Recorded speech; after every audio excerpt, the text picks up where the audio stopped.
पुरी हूँ श्रीक्षेत्र श्री जगन्नाथ एठारे विजय करिछन्ति। से परम करुणामय आमर आराध्य देवता जगतर नाथ। तांकर नवदिन व्यापी रथयात्रा को देखिबा पई सारा विश्व छुटी आसंती लक्ष लक्ष श्रद्धालु भक्त दर्शन करिबा पई मुख्य हेबा पई आउ सुसज्जित तीन रथ को निर्माण करिबा पई अक्षय तृतीया ठारू मासव्यापी लगी पड़ी थांती सेवक माने। आउ प्रतिवर्ष 1100 ऊर्ध्व वृक्ष छेदन करने को पड़े तीन रथ निर्माण पाई। गोटे वृक्ष वर्ष को 118 केजी अम्लजान दियंती आउ जड़े व्यक्ति 175 किलोग्राम अम्लजान श्वासक्रिया पे आवश्यकता पड़े। वृक्ष आमको परिवेश जनित सुरक्षा दिए।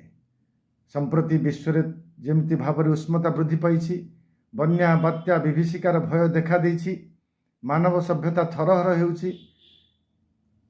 यह प्रसंग करी जुलाई 11 तारिख संवाद रे जानकी से बड़ पंडा स्तंभकार द्वारा एक आलक्ष्य प्रकाश पाई।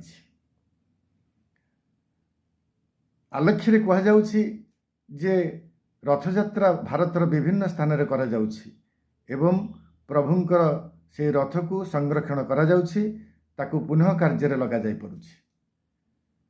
आउ महाप्रभु श्री जगन्नाथंकर मध्य अनेक परंपरा इतिमध्य कालगर्भरे विलोप होइछि बा किंचित मात्रा रे करा जाउछि।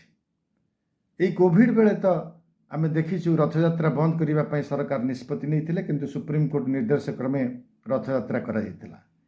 अतीत मध्य बहु पूरा काल रे रथयात्रा विभिन्न आक्रमण रक्षा पाई बंद करा जायछि, किंतु प्रसंग ताहा नुहे। प्रभुंकर रथयात्रा आमर संस्कृति आमर परंपरा ताहा रहू। किंतु संवाद संपादकीय आलेख्यटी जो प्रकाश पाई से आमर मुक्तिमंडपर पंडित सभा जगन्नाथ परिचालना कमिटी सदस्य परिवेशविद मिलित आलोचना करिबार आवश्यकता रही कि गोटे पटे परंपरा आमर विश्वास अन्य पटे प्रदूषित जलवायु। आपणकर मत ए दिगरे कौन?